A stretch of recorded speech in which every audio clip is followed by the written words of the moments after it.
내가 뭘 하는 것이 중요한 것이 아니라 어디에서 하느냐가 참 중요한 것 같습니다. 오늘 속에서 하고 소리치는데 어디 속에서 소리쳤는지 잘 보시고 은혜 받으시기 바랍니다. 우리 같이 하나님 앞에서 다시 한번 또 신앙 고백하겠습니다. 하나님은 나를 사랑하십니다. 그 확실한 증거가 그리스도입니다. 성령께서 나를 붙들고 계십니다.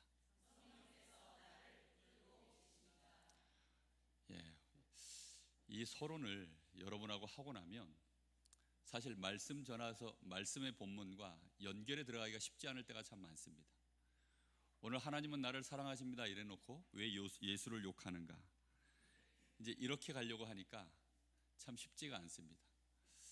오늘 우리는 정말 먼저 생각해 봐야 될 부분, 왜 교회 다니다가, 왜 신앙생활 하다가, 예수 좀 믿어볼까 하다가 왜 사람들이 무너지는가, 왜 낙심하는가, 좌절하고 실망하는가, 심지어 나중에는 교회를 욕하고 교회를 떠나는가.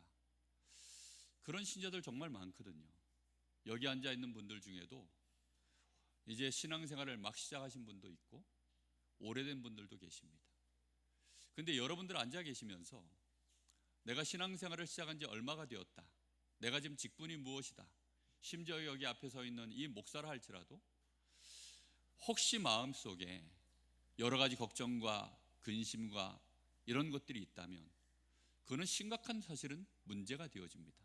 왜냐하면 벌써 마음에 뭔가가 균열이 온 거고 나도 모르게 불신앙에 사로잡혀 있기 때문입니다. 우리가 누구를 믿는 거죠?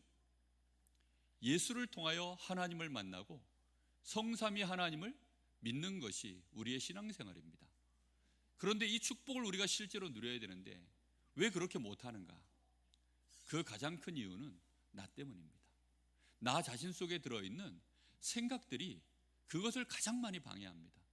왜냐하면 우리는 하나님에 대하여, 말씀에 대하여 정확하게 배워보지 못했고 경험해보지 못했기 때문입니다. 그냥 늘 뉴스로만, TV로만, 드라마로만 뭐 이렇게 본 사람처럼. 여러분, 영화배우, 유명한 사람들, 연예인들, 아니면 스포츠 스타들, 그 사람들에 대하여 여러분 압니까? 사실 잘 모릅니다. 정말 우리 교회에 최지민 같은 이런 운동 스타가 있어도 사실 그 친구가 어떤 친구인지 우리는 잘 모릅니다. 여러분 앞에 서 있는 이 목회자 여러분 잘 아십니까? 잘 모릅니다, 사실. 그런데 우리는 주로 이제 결국은 내 생각 가지고 이렇다 저렇다 나름대로 다 판단을 하고 있을 뿐이죠. 그런데 우리는 하나님의 말씀에 대하여, 성삼위 하나님에 대하여 우리가 내 생각에 묶여 있는 동안 하나님에 대하여 전혀 모른 채 우리의 시간은 계속 지나가고 있다는 사실입니다. 그러는 사이에 우리에게 결국은 언젠가는 문제가 오거나 또 아니면 말하지 못할 어떤 나에게 갈등과 고민들이 일어날 때 우리는 그때마다 사실은 무너지고 다른 사람까지 같이 붙잡고 무너져 버리는, 이제 이런 일들이 자꾸 일어나게 되어 있습니다. 왜입니까? 육신의 것들은 우리가 육신 가지고 살아가니까, 그리고 세상 자체가 눈에 보이는 육신 중심으로 모든 것이 진행되어지니까 우리는 그렇게 판단하고 가야 합니다. 근데 문제는 뭐냐면 그걸 중심으로 그게 전부인 것처럼 그렇게 가기 때문에 그런 사람들은 결국은 예수를 믿다가 시험 들거나 아니면 욕을 하거나 둘 중에 한 부류 속에 서 있을 수밖에 없게 되어집니다. 사실 요즘 우리 교단이 좀 시끄럽죠. 그런 시끄러운 상황들을 우리는 쳐다보면서 우리도 모르게 이런저런 생각들을 하기가 참 쉽습니다. 그와 참 요즘 또 축구협회가 너무 시끄럽습니다. 축구 감독, 국가대표 감독을 선임을 했는데 그거와 관련해서 또 너무 시끄러운 소리들이 계속 나오고 있습니다. 그럼 우리는 거기에 대하여 뭘 가지고 봐야 되죠? 뭔가 중요한 기준들을 우리는 알고 봐야 되는데 결국 우리는 눈에 드러난 거, 남들이 말해주는 거, 그것만 가지고 우리는 들을 뿐, 실상을 모르는 것들이 너무나도 많기 때문입니다. 이거 하면 성공할까? 야, 이거 하다가 혹시 실패하면 어떡하지? 모든 관심사는 전부 어디 있습니까? 결국은 성공에 있습니다. 축구협회가 예를 들어 성적을 이번에 월드컵 나가서 잘 내요. 그래서 정말로 뭐 16강, 8강 이렇게 들고 4강 들면 이제 어떻게 되죠? 그러면 이제 모든 그동안의 잘못은 또 이제 다 묻히는 것입니다. 뭐 그런 거거든요. 근데 묻힌다고 없어집니까? 시간 지나면 어느 날 또 근본적으로 문제가 있기 때문에 성적이 곤두박치는 시간이 또 오겠죠. 그러면 이 원인이 또 누구야? 누구 때문이야? 결국은 축협의 비리 때문이야? 또 이런 얘기 하겠죠. 우리가 예수를 믿는데 이런 근본적인 부분에 우리가 정확하게 눈을 뜨고 보지 못하면 우리는 매번 이렇게요 계속 사이클을 돌아야 됩니다. 이 사이클이 성경에도 잘 나타나 있는데 그게 사사기 사이클이라고 들어보셨습니까? 여러분 성경 사사기를 읽어보면 거기에 사사들이 나오는데 어떤 사사가 일어나느냐에 따라서 이스라엘이 흥하다가 망하다가 계속 그거를요 수없이 반복을 해요. 그거를요 13대 14대 15대 계속 반복을 합니다. 왜 그렇습니까? 신앙의 본질이 하나님께 있지 않기 때문입니다. 사사들 쳐다보고 사사들이 어떻게 하느냐에 따라서 이게 되느냐 안 되느냐 전부 그러고 있기 때문입니다. 우리가 정말 어떻게 오늘 예수를 바라보느냐, 우리는 사람을 바라보기 이전에 내가 지금 믿고 있는 예수, 도대체 이분은 나는 어떻게 바라봐야 되는가? 예수님의 제자들도 십자가에 지신 예수, 오늘 예수님이 이제 십자가를 드디어 이제 지시는 상황이 왔습니다. 십자가의 예수를 볼 때, 아니 잘 나갈 때 예수 말고요, 예수님이 막 병자들 고치고 말 한마디로 뭐 오병이어의 기적을 일으키고 정말 뭐 말 한마디 했더니 죽은 자가 일어나고 중풍병자가 살아나고 예수님이 말씀하시는 그 앞에 바리새인들 뭐 이런 많은 유대인의 지도자들이요 그 말 앞에서 말 한마디 못하고 물러가고 이렇게 예수님이 막 권능을 나타내실 때 그때는요 정말 예수님의 위상이 하늘을 찔렀습니다. 그와 함께 예수님의 제자들도요 막 내가 오른쪽에 앉을까 왼쪽에 앉을까, 어떻게 하면 내가 예수님에게 좀 더 가까이 가서 내가 인정을 받을까, 그게 그들의 관심사였습니다. 근데 예수님이 한마디씩 중간중간에 점검을 하죠. 사람들이 나를 누구로 하느냐, 그리고는 또 나는 십자가에 못 박힐 거야, 내가 죽었다가 3일 뒤에 다시 살아날 거야, 이런 말씀들을 중간중간에 예수님이 던질 때면 제자들이요 막 경기를 일으킵니다. 아니 예수님이 왜 저런 말씀을 자꾸 하시지? 자기들이 바라보는 예수는요 예수님의 본질을 보는 것이 아니라 예수님을 통하여 자기들이 얻고자 하는 것들을 가지고 예수님을 보았기 때문에 사실상 예수님을 똑바로 못 쳐다본 것입니다. 보고 있는데 못 보는 거예요. 그러니 이 얼마나 어리석은 일입니까? 예수님이 십자가 지셨을 때 결국은 제자들은 어떻게 되었습니까? 다 시험에 들고 결국은 도망갔습니다. 여러분, 우리가 예수 믿다가 우리에게 뭔가 어려움이 오고 낙심할 일이 오고 문제가 생기면 여러분 기도합니까? 내가 예수 믿다가 이런 일이 벌어졌는데 어려움이 오면, 여러분 신앙생활하다가 힘든 일 생기면 여러분 정말로 오직 예수 앞에 나아갑니까? 목숨 걸고 예수만 붙잡고 여러분 이 문제 해결하려고 섭니까? 잘 안 될걸요? 왜 안 됩니까? 우리가 예수에게 원하는 것은 십자가에 달린 예수가 아니기 때문입니다. 많은 사람들이 지금 그렇게 되고 있거든요. 로마 병사들이 예수님이 누군지를 모르고, 우리가 예수님을 향하여 이 로마 병사들이 어떻게 하는 거 우리가 말씀 속에 보았죠. 정말로 입에 담을 수 없는, 견딜 수 없는 그런 참혹한 조롱을 예수님께 가한 것입니다. 그리고 이 대부분의 유대인들, 오늘 말씀 속에 보니까요, 이 사람들은 예수님을 전부 모욕합니다. 참 희한하죠. 예수님을 십자가에 달아놓고는, 그리고는요 예수님 옆에다가 흉악한 강도 둘을요 같이 세운 거예요. 그게 무슨 뜻일까요? 강도 1, 강도 2, 강도 3이라는 뜻입니다. 예수 너도 똑같은 놈이라는 겁니다. 그렇게 예수님 좌우에다가 강도들을 달아놓고 예수님을 그 사이에 끼워 넣음으로 해서 도매급으로 예수 저것도 똑같은 놈이라고 지금 그렇게 보여주는 겁니다. 그렇게 되어지니까 지나가던 사람들이 지나가면서 뭐 하죠? 절레절레 고개를 흔드는 겁니다. 저놈이 알고 봤더니 그런 놈이었구나. 알고 봤더니 저놈이 저게 반역죄, 저 강도 같은 놈이구나. 이러면서 사람들이 절레절레 고개를 흔들고요, 예수를 모욕하는 것입니다. 그런 분위기가 딱 조성되어지니까 이 바리새인들, 이 제사장들, 이것들이요 이제 분위기가 조성되어지고 자기들이 원하는 이런 상황들이 만들어지니까요 드디어 쾌제를 부르는 거죠. 그러면서 여기에는 희롱하며라고 뜻 나와 있습니다. 이제 너무나도 가볍게 예수를 취급하면서 드디어 우리가 성공했다는 거죠. 야, 저것 거를 우리가 그동안 두려워하고 저까지 거를 우리가 그동안 견제했어? 뭐 이런 얘기들을 했겠죠. 아이고, 알턴니가 드디어 빠졌구나. 저거 이제 오늘부로 끝이야. 이러면서요 막 들리라고 그렇게 막 자기들이 쾌제를 부르며 떠들어대는 것이죠. 그런데 더 안타깝고 화가 나는 것은 마지막 절에 보니까 뭐라고 나옵니까? 그 같이 달려있던 강도들, 그 흉악한 범죄자들이 그 분위기에 얼마만큼 그 분위기가 그러했는지 예수를 똑같이 욕하더라고 그렇게 나오고 있습니다. 여러분, 그래서요 여론, 분위기, 이거는요 굉장히 무서운 것입니다. 우리가 분위기를 어떻게 나가냐에 따라서요 모든 게 달라져요. 아무리 안 좋은 분위기여도요 정말로 대단한 장수 하나가 나와서요 이 군사들의 사기를 다시 끌어올리고 용기를 주고 믿음을 심어주면요 반전할 수 있거든요.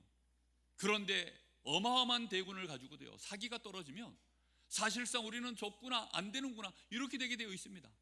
이스라엘 백성들이 저 가나안 땅을 목전에 두고 모세가 12명의 정탐꾼을 가나안 땅으로 40일 보냅니다. 40일을 정탐하고 온 이 12명의 정탐꾼, 12지파의 대표격인 사람들입니다. 나름대로 엘리트고 나름대로 지식과 지혜가 있고 믿음 좀 있다고 하는 사람들을 보낸 겁니다. 그런데 이 사람들이 들어갔다가 10명이서요 대성통곡을 하는 것입니다. 우리는 다 죽었다는 거예요. 그 말을 듣고 여호수아와 갈렙 두 사람이요 그 분위기를 바꾸려고 하는데 안 되는 거죠. 그래서 이스라엘은 결국은 회군을 합니다. 가나안 땅을 목전에 두고 그 가나안을 정복해 들어가야 될 그 군대가 결국은 돌아서서요 불신앙을 하고 광야길로 다시 접어듭니다. 그리고 계속해서 하는 말들이 뭐냐? 애굽으로 돌아가자는 것입니다. 그 분위기를 바꾸고 이겨내고 끊임없이 그 싸움을 했던 사람이 누굽니까? 지도자 모세였습니다. 여러분, 우리 교회는 정말로 이 복음 가지고 오직 예수의 이 이유를 정확하게 알고 이 복음으로 어떤 경우에도 승리해야 될 줄로 믿습니다. 여러분, 정말로 예수를 바라보면서, 십자가의 예수를 바라보면서 우리는 은혜를 받을 수 있다면 하나님의 은혜를 진짜 받은 사람인 줄 믿습니다. 잘 나가는 예수 말고요, 십자가 지신 예수, 강도 사이에 지금 달려있는 그 예수, 강도들도 겁없이 욕하고 있는 그 분위기 속에서도 오직 예수, 그래도 나는 예수를 믿습니다. 나는 예수 이름으로 기도합니다. 왜요? 예수가 나의 구원자, 나의 하나님, 그리스도이시기 때문인 줄 믿습니다. 여러분, 이것은 변함없는 사실이요, 마귀가 가장 두려워하는 사실이요, 우리를 가장 축복되게 만드는 하나님의 절대 언약인 줄 믿습니다. 여러분, 이걸 아셔야 돼요. 사람들이요 이걸 몰라가지고 예수를 욕하는 것입니다. 왜 예수를 욕하게 되었습니까? 그 잘나가던 예수님을요 드디어 이제 제자들도 시험대로 도망가 버리고 많은 사람들이 예수를 함부로 못하다가 드디어 예수를 잡아서 십자가에 매달아 버리는, 그렇게 되어지는 상황이 왜 만들어졌죠? 이유는 하나밖에 없습니다. 예수가 그리스도이시기 때문입니다. 예수는 이 땅에 오실 때 그리스도의 일을 완성하기 위하여 오셨기 때문입니다. 예수님이 잡히신 것이 아니라 잡혀 주신 겁니다. 예수님이 힘이 없는 것이 아니라 힘을 안 쓴 겁니다. 예수님이 능력이 없는 것이 아니라 능력을 지금은 쓰실 수 없었던 것입니다. 왜입니까? 그렇게 안 하시면 예수가 그리스도가 되실 수 없기 때문입니다. 예수님은 우리를 위하여 그리스도의 일, 나의 모든 죄악과 저주, 저 지옥의 배경과 사단의 권세, 거기로부터 우리를 건져내시려고, 내가 하나님의 자녀가 되어져 하나님과 함께하는 그 은혜 속에 들어가게 하시려고 예수는 그리스도가 되시려고 십자가 지신 줄 믿습니다. 그런데 이 사실을 모르는 사람들이 예수님에 대하여 다른 기대를 한 겁니다. 예수님에 대하여 다른 기대를 한 거예요. 구약 성경에 나타나서 있던 많은 영웅들, 그 믿음의 영웅들, 예수는 엘리야 같아야 돼. 예수는 예레미야 같아야 돼. 예수는 저 세례 요한 같아야 돼. 그 대단했던 선지자들과 같아야 돼. 예수는 모세 같아야 돼. 예수님이 저 변해산에서 엘리야와 모세와 예수님이 함께 있을 때 그 제자들이 얼마나 감동 먹었습니까? 야, 예수님이 알고 봤더니 모세하고 동급이구나. 야, 예수님하고 모세, 이 엘리야하고 같이 앉아가지고 막 얘기를 하는데 예수님과 모세와 엘리야가요 같이 동급이에요. 아니, 조금 보니까 예수님이 좀 더 위인 것 같아요. 이래서 이 제자들이 감동을 받고 초막셋을 여기다 짓고 여기서 함께 사는 것이 어떻겠습니까? 막 이럴 정도로 가고 있으니까 예수님에게서 그런 모습을 보일 때는요, 제자들이 열광을 합니다. 제자들이야 뭐 환호를 합니다. 여러분 교회에 다녔고 여러분이 조금 예수 이름으로 새벽 예배에 나와서 기도하고 조금 여러분이 교회에 나와서 헌신하고 헌금하고 했더니 뭔가 모르게 삶이 잘 풀려요. 할렐루야. 갑자기 할렐루야 하기가 민망하시죠? 그죠? 정말 이 상황이요 민망합니다. 오늘 말씀 들어보니까 이게 그게 아니에요. 우리가 뭔가 착각한 것 같습니다. 안 될 때는 그러면 어떻게 할 겁니까? 삶이 꼬일 때는 어떻게 할 겁니까? 우리가 지금 뭔가 예수님에 대하여 전혀 다른 이게 눈을 가지고 쳐다보고 있다는 사실을 오늘 깨닫기를 바랍니다. 분명히 오늘 사람들은요 예수님에게 그렇게 기대하다가 결국 틀린 기대를 했으니 결과는 뭐지요? 기대가 컸기 때문에 큰 실망이 다가오는 것입니다. 여러분 교회의 목회자를 볼 때 여러분은 목회자에게 무슨 기대를 하십니까? 여러분은 목회자에게 어떤 기대를 주로 하고 계십니까? 제가 가만 보니까요 목회자에게 원하는 기대는 일단 좀 사람이 뭐 실력은 실력이고 그거는 당연한 거고 그거는 뭐 기본이고 거기다가 인격이 일단 좋아야 돼요. 그리고 청빈해야 되고 굉장히 막 이렇게 하여튼 뭐 깔끔해야 되고 뭔가 모르게 FM이어야 되고 막 굉장히 이렇게 또 섬길 줄 알고 겸손해야 되고 맞습니다. 그건 너무너무 당연한 겁니다. 당연한 건데 여러분 목회자에게 정말 여러분이 기대해야 될 게 뭘까요? 목회자에게 기대해야 될 것은 하나밖에 없습니다. 말씀 전하는 일과 기도하는 일. 그거 두 가지 하나님 앞에서 똑바로 할 수 있는 그런 목회자가 되어진다면 사실은 그것이 다입니다. 오늘 아침에 제가 교회에 이렇게 이제 문을 열고 들어오는데 지난주에도 에덴이 얘기했는데 오늘도 에덴이 얘기해요. 제가 오늘 아침에 심쿵해가지고 에덴이가 여기서 쭉 오더니 저를 향해서 막 오는 거예요. 설마 나한테 오는 거야? 막 그냥 똑바로 와요. 근데 설마 나한테 오는 건가? 아니 끝까지 오더니 제 품에 안기는 거예요. 아, 처음입니다. 처음. 제가 너무 이 가슴이 심쿵해가지고 그리고 에덴을 보내고 이제 계단을 올라가면서 제가 이렇게 기도했습니다. 하나님, 저 사랑하는 귀한 렘넌트 앞에 부끄럽지 않은 목회자가 되게 해주옵소서. 제가 그렇게 기도했습니다. 정말 그게 제 마음의 원이고 소원입니다. 그런데 실상 저는 그렇지 못한 게 참 많습니다. 그렇죠? 우리 성도들 아마 다 같은 마음일 겁니다. 내가 내 자녀 앞에서, 내가 우리 후대 앞에서, 또 우리 신앙의 동료들 앞에서, 또 저 불신자들 앞에서 내가 정말 하나님 올바른 신앙인으로 서기를 원합니다. 아마도 다 그런 마음이실 겁니다. 그런데 그게 잘 안 되죠. 그게 잘 안 되는 것이 사실 우리도 모르게 예수 믿으면서 틀린 기대를 갖고 있었던 것들이 결국 나를 또 무너뜨리고 있기 때문입니다. 그래서 사람들은 예수님을 모욕하는 것입니다.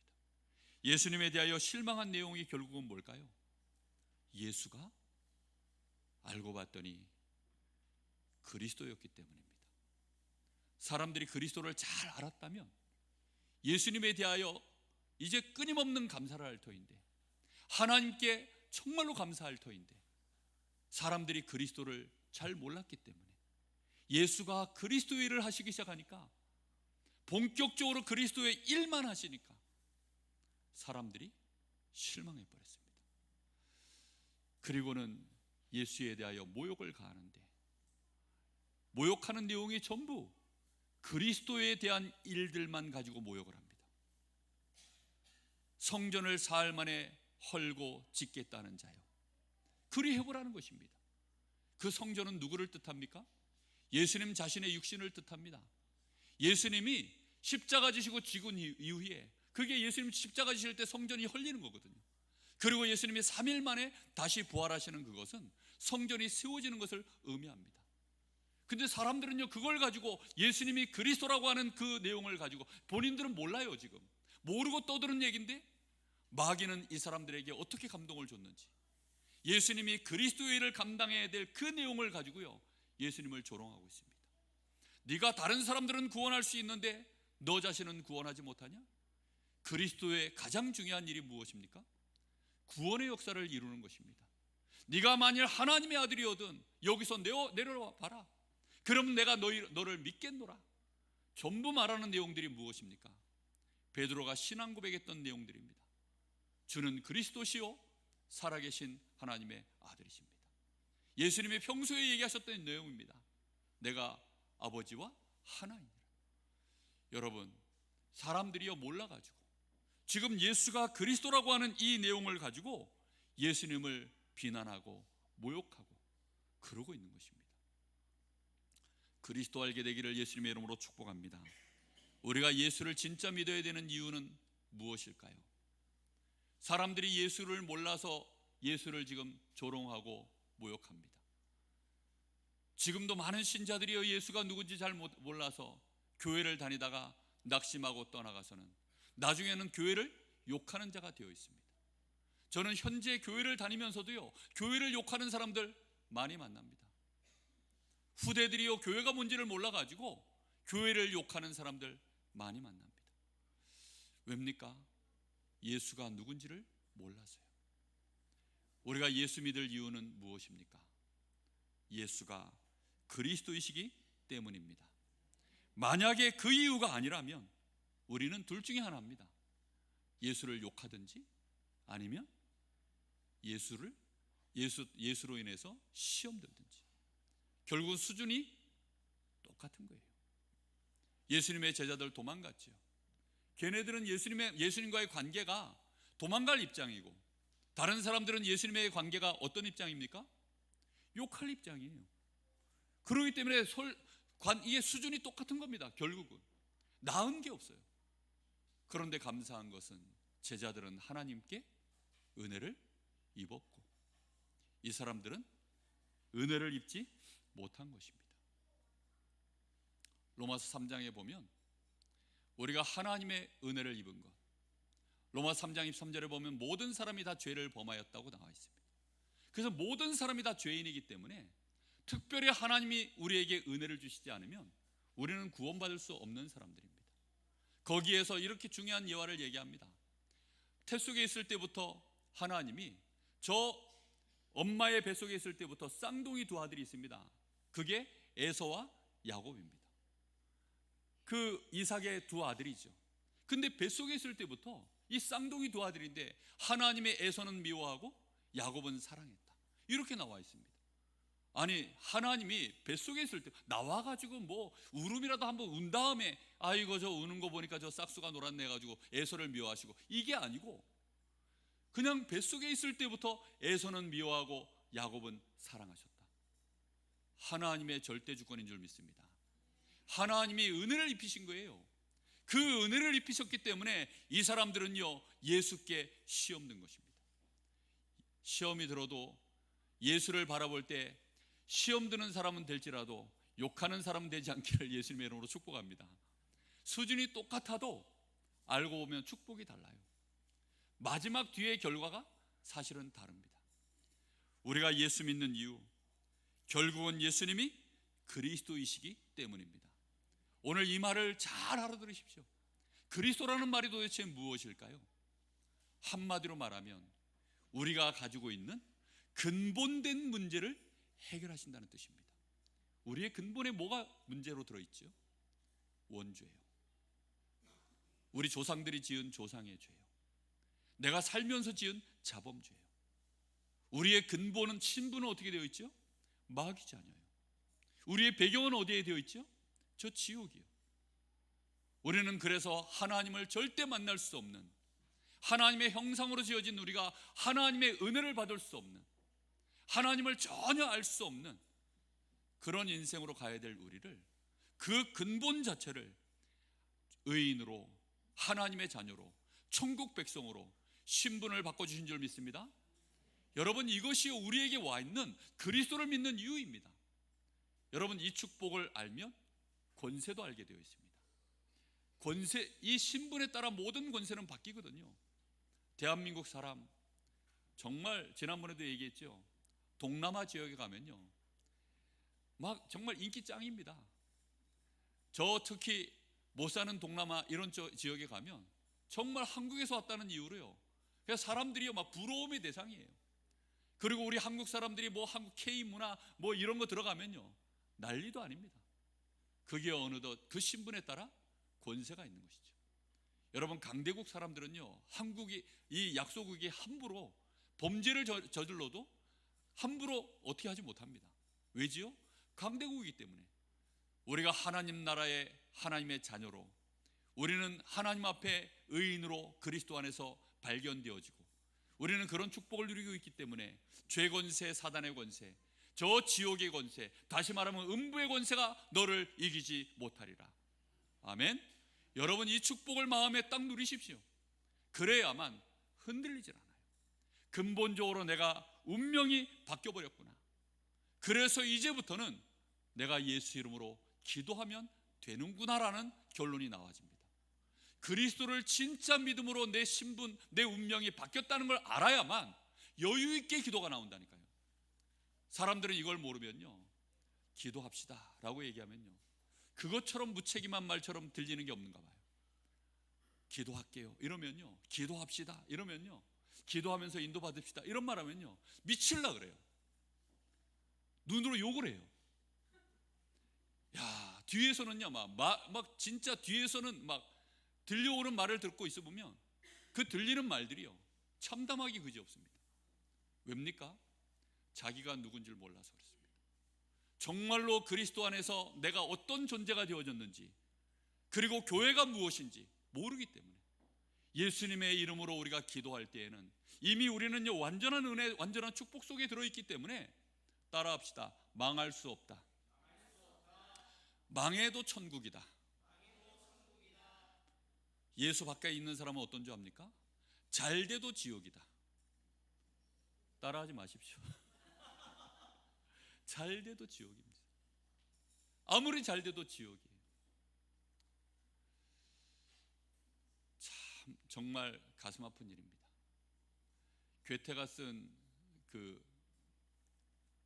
파우스트, 그 책에 보면 그 석가모니, 석가, 공자, 소크라테스, 지옥이 그 9가지 단계의 지옥이 있다는데, 이 소크라테스, 석가, 그 공자, 이 세 사람이요, 어디에 있다라고 표현된 줄 압니까?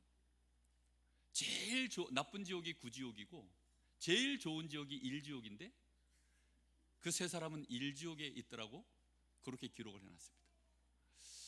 참 그걸 보면서요, 그러게 말이야, 잘 돼도 지옥이구나. 그걸 보고 그래도 그나마 즐거운 곳이라 극락이라고 이렇게 표현을 했다. 이게 조롱하는 것이 아니라요, 정말 예수 믿는 우리는 하나님의 자녀로, 우리는 망해도 이미 천국을 소유한 줄로 믿습니다.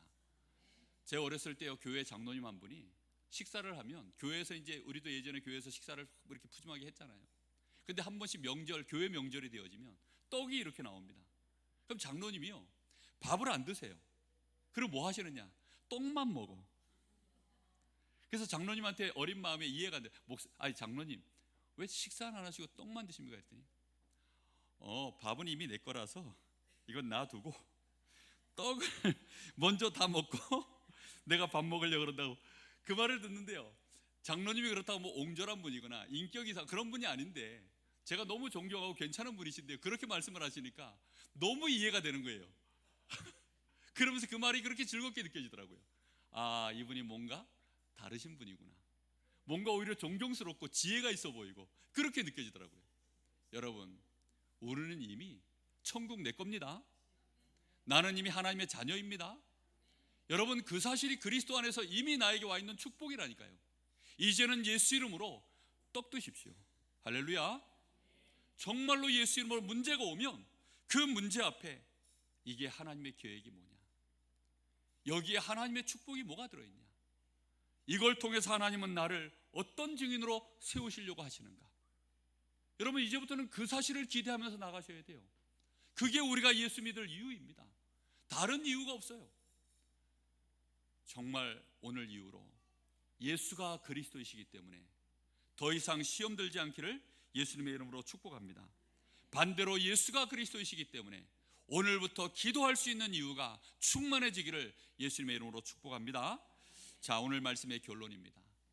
마태복음 26장 41절에 예수님이 십자가 지시기 직전에 제자들에게 간곡히 부탁했던 말씀입니다. 너희는 시험에 들지 아니하도록 깨어 기도해라. 너희가 한시도 나와 함께 깨어 기도할 수 없더냐. 예수님께서 제자들에게 하셨던 말씀입니다. 이 말씀이 얼마만큼 지금 중요한 말씀인지 오늘 여러분 이 결론 속에서 알게 되시기 바랍니다. 시험이 드는 이유 무엇 때문이라고 합니까? 너희가 마음은 원이로되. 뭐가 약해요? 육신이 약하도다. 우리의 육신이요, 죄에 대하여 한없이 약합니다. 전도자 바울도 자기는 이 육신 가지고 있는 동안에는 도무지 죄를 이길 수 없다. 죄와 싸워보지만 결국은 이기지 못한다. 알고 보니 내가 이 육신으로는 죄의 법을 섬김이라. 아예 죄의 법을 섬길 수밖에 없는 연약한 육신. 그러니요, 사단을 이길까요? 육신에 어떠한 내가 의를 행해도, 아무리 육신에 어떠한 경건을 가져도 사단을 이길 수 없는 줄 압니다. 여러분, 정말 이 사실을 아셔야 돼요. 우리는 저주제한 못 이깁니다. 이 육신의 것으로는요 이길 수가 없어요. 우리가 마음에는 아무리 원하지만 육신으로는 안 되는 것입니다. 육신으로는 저 지옥의 배경 안 돼요. 육신만 가지고서는 기도할 힘 안 나옵니다. 마음에 원하지만 그게 안 되는 거예요. 예수님께서 제자들이 한시도 깨어 기도하지 못하는 이유에 대하여 분명히 예수님이 말씀하셨잖아요. 너희가 마음에는 원하지만 육신이 약하기 때문입니다. 혹시 우리가 이 육신이 가난해지거나 질병이 들거나 늙어서 또 노환이 들거나 여러 가지 삶의 환경들이 나를 힘들게 만들면, 여러분, 우리는 그때요 판판히 시험이 듭니다. 우리 입에서 나오는 말은 할렐루야, 감사합니다, 하나님의 계획이 무엇일까요, 하나님 이 일을 통하여 찬양 받으십시오, 이렇게 나오질 않고요. 아이고, 이제는 내가 드디어 갈 때가 됐나 보다. 아이고, 그러면 그렇지, 뭐 예수 믿는다고 떡이 나오냐 밥이 나오냐, 그 조롱들을 듣는데요 그 말 앞에서 할 말이 없어요. 주변에서 거봐, 네가 예수 믿으니까 그래야 되지, 야 거봐라, 네가 교회 다니니까 그래야 되지, 야 네가 쓸데없이 남들 일요일날 그렇게 일하는데, 뭐 누가 그러더라고요, 일요일은 일하는 날 그런 얘기 하더라고요. 그래서 참 그렇구나, 일요일은 일하는 날인데 네가 일하지 않고 교회 갔으니 그래야 되지, 이런 조롱들을 듣는데요 그 앞에서 우리가 어느 날 육신이 약해지면, 사실은 육신의 약함 속에 그대로 있으면 우리는 할 말이 없어요. 불신자 남편이, 또 불신자 친구가, 또는 불신자 아내가 우리를 막 조롱하고 우리에게 힘을 빼는데 그 앞에서 우리가 할 말이 있습니까? 할 말이 없어요. 교회가 연약해지면 목회자들이요 힘이 빠집니다. 그래서 큰 교회 목회자가 큰 소리 내면 괜히 그 앞에서 주눅 들어 버립니다. 왜요? 육신이 약하면, 육신의 약함 속에 묶여 있어 버리면 그렇게 되는 것입니다. 깨닫기 바랍니다. 우리는 이미 예수님이 아예 말씀하셨어요. 육신이 어떻다고요? 약하도다. 그걸 인정하셔야 됩니다. 작은 시험거리만 와도 우리는요 그 시험을 못 이겨냅니다. 그게 우리가 육신이 약하기 때문입니다. 죄로 이미 물들었고 세상이 흑암 권세 속에, 저 사망의 권세 속에 그렇게 저주재앙 속에 있기 때문에, 육신이 약하기 때문에 약간의 어려움만 와도 이길 수 없는 것이, 그게 우리의 사실입니다. 그것이 나의 진실입니다. 여러분, 그래서 예수님 말씀하십니다. 뭐라고 말씀하셨어요? 깨어서 기도해라. 깨어있으란 말이 뭡니까? 예수님께 집중하라는 거예요. 네 연약한 육신 쳐다보고 있지 말고 하나님께 집중하라는 것입니다. 하나님을 바라보라는 것입니다. 하나님이 나에게 주신 말씀이 무엇인지 다시 한번 기억해 나라는 것입니다. 지난주에 우리는 맥주절을 보내면서 어떻게 하든지 여러분들 성령 충만 받으십시오. 아침마다 밤마다 시간을 내어서 기도하십시오. 계속 여러분 말씀을 나눴죠. 오죽하면 편의점 가서 오비 맥주를 하나 사다가 갖다 놓고, 오늘은 맥주절이다, 날마다 맥주절이다 기억하고 그렇게 해서라도 기도하라고 목사가 여러분에게 맥주를 사라고 얘기하겠습니까? 여러분, 정말 마음에 담으셔야 됩니다. 어떻게 하든지 나는 깨어 있어야 되겠다. 내가 깨어 있을 수 있는, 그래서 신명기 6장에 보면, 야, 내 말씀을 너는 마음을 다하고 뜻을 다하고 네 힘을 다하여 주 너의 하나님을 사랑하고, 내가 너희를 애굽 땅에서 어떻게 건져내었는지, 그리고 나의 계명을 너는 문설주에 붙이고 저 들어가는 출입문에 붙이고 자녀들의 이마에도 붙여주고 손목에도 붙여주고, 들어가며 나가며 자녀가 앉았을 때든지 일어섰을 때든지 끊임없이 이것을 가르치라. 그게 깨어 있는 것입니다. 여러분, 혹시 주일날 말씀 받고 난 이후에 말씀을 생각하십니까? 아이고, 오늘 목사님 말씀 뭐 재밌었다, 뭐 은혜가 됐다, 아니면 지루했다, 그런 추억만 남기고 일주일을 사시다가 다시 또 오십니까? 스마트폰 거기다가요, 하나 뭐 이렇게 앞면이든 뒷면이든 거기다 하나 써놓으세요. 아니면 바탕화면에다 넣어놓든지. 강단 말씀을 듣자. 여러분, 말씀을요 한 주에 한 번 더 들으세요. 저는 몇 번 들을 것 같습니까? 한 번은 저희 집사람이 그러더라고요. 당신은 당신이 설교해놓고 뭘 그렇게 열심히 듣냐. 저는 하루에 한 번씩 듣습니다. 왜 듣는 줄 압니까? 여기 서 있을 때는요, 저는 서원서기가 아니에요. 저 자신을 주의 종으로 하나님의 붙들려 말씀을 전하기 때문에, 여기서 하나님이 저에게 뭐라고 말씀하셨는지 저도 들어야 될 거 아닙니까? 그래서 듣는다니까요. 올라가는 조회수의 7개는 제 겁니다. 근데 조회수가 보니까 생각보다 안 올라가요. 지금 제가 설교했으니 제가 설교한 거 좀 열심히 들으세요, 그 얘기하는 겁니까? 그렇게 들으시면 시험 들어요. 또다시 예수가 누군지를 몰라가지고 또 자기 생각대로 듣는 거, 그 말이 아니잖아요. 깨어있기를 예수님의 이름으로 축복합니다. 구원받은 내가 누군지 말씀 속에서 알아들으셔야 돼요. 도대체 내가 믿는 예수가 누구신지 다시 한번 여러분 마음속에요 깨어서 기도할 수 있을 만큼 은혜를 받으셔야 됩니다. 그리고는 뭐 하라고 합니까? 깨어나거든 그냥 막 기도하지 말고 깨어난 다음에 그 다음 뭐 하라고요? 기도하라는 겁니다. 여러분, 기도하면서 나의 연약함 말씀에 비춰보니까, 이 말씀에 비춰보니까 여러 가지 많은 이제 내가 놓쳤던 거, 내가 잘못 알았던 거 알잖아요. 특히 오늘, 그래 말이야, 내가 육신이 약하구나. 육신이 약하다는 이 말은 70, 80대 노인네를 말하는 것이 아닙니다. 저 갓 태어난 어린아이로부터 시작하여 한참 힘을 쓰는 20대, 30대의 이 청년들에게 포함되는 얘기입니다.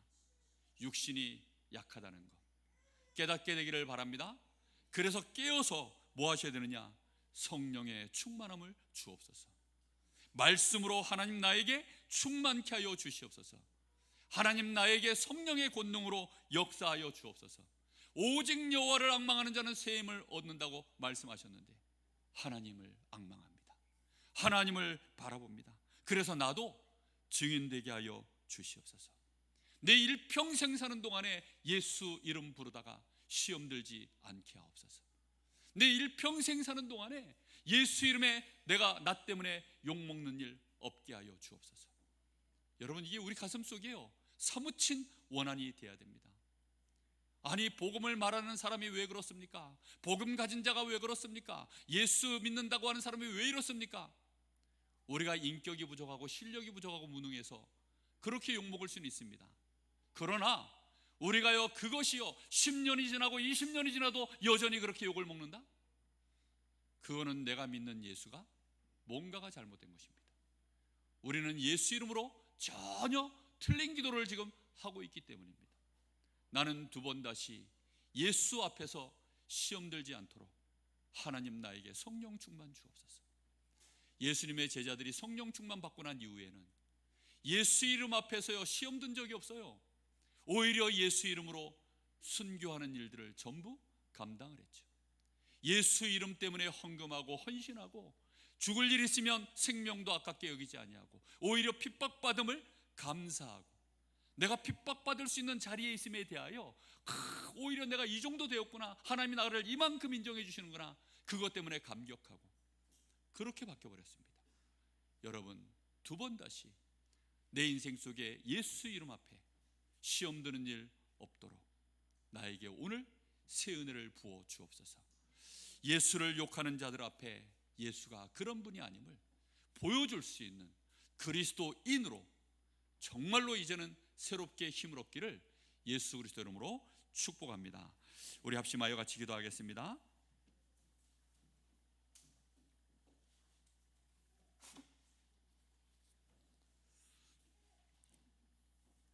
혹시 나도 예수 앞에서 시험 들고 혹시 나도 모르게 예수를 욕한 적 없습니까? 사람들이 나 때문에 예수를 욕하는 그런 일들이 없습니까? 주여, 증인되게 하여 주옵소서. 내가 예수를 믿는 이유, 내가 예수 앞에 정말로 내 인생을 드려도 되는 이유, 예수가 그리스도이시기 때문임을 이제는 알게 하여 주옵시고 믿게 하여 주옵소서. 오늘 저에게 성령 충만 주옵소서. 그래서 정말 증인되게 하옵소서. 우리 같이 기도합니다.